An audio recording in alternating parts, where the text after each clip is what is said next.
Happy Monday. Welcome to episode 2 of the Event Strategy and Planning series. I'm so grateful for all of you who are showing up and listening right now. This is just such my passion and then my purpose is to be able to teach and help entrepreneurs. Even if you're not an entrepreneur listening in, it really is here to help you be able to host your own events, to feel confident and not overwhelmed and struggling and just not knowing what to do. So that is what I'm here for. These episodes are short and sweet. They're happening for the next 6 weeks when this one comes out. So all the way through the end of July of 2024 with a big and exciting opportunity and offer and new up and coming thing happening behind the scenes for me. But if you already are, if you have not joined our event community, then please do, because that's where you'll get all the announcements as things are coming up versus having to wait till the end of July. So announcements will be dropping sooner than that. But in the meantime, I will be doing these. I have my master classes that I'm doing. All of this is in the show notes if you want to join the events community. If you want to see what master classes are coming up for the month of June and July, then please drop in, see that there, because there's just some fun things and it's all free resources for you that I want to pour into.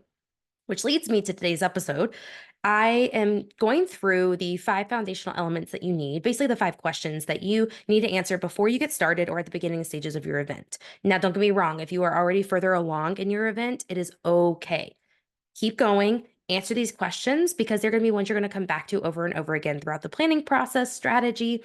They're your core kind of foundation to be able to make decisions and keep going.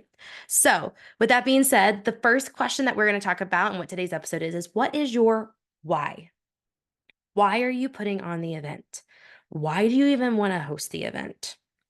Why is this so important for you? Why is it a priority? Why is it something that you actually want to do versus just a thought or idea in your head that you're just sitting on? Now, I'm going to break this down a little bit for you and give you some examples.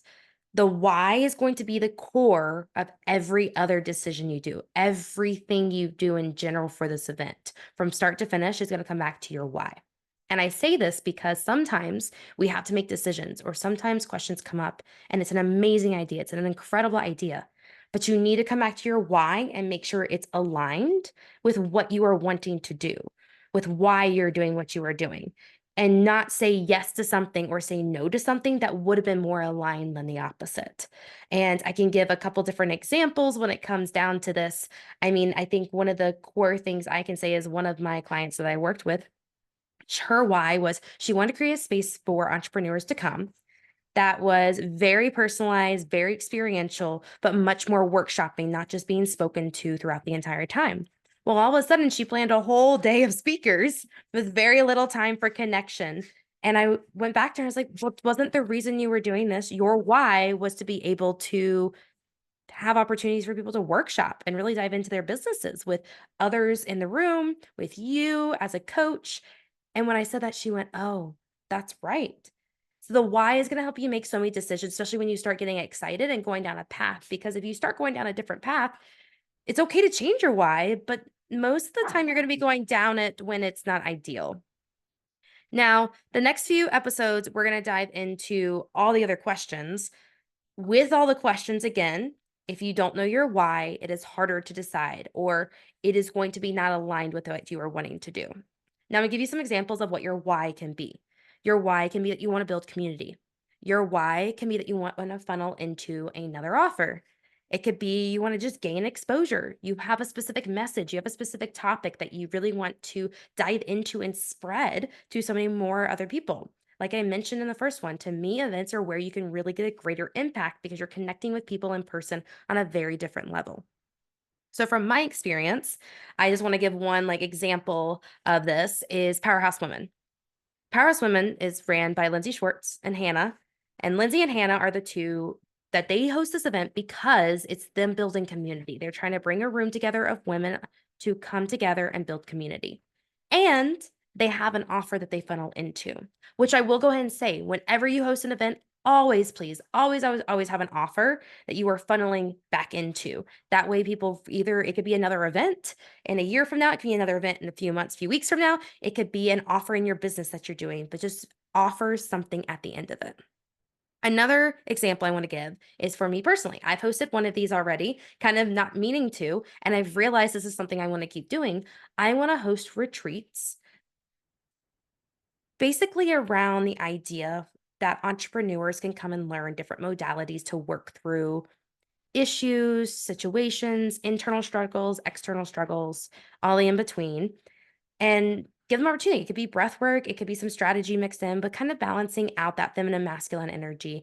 And I want to do it because I want entrepreneurs to be exposed to modalities that maybe they've never experienced before, or they're hesitant and don't really want to.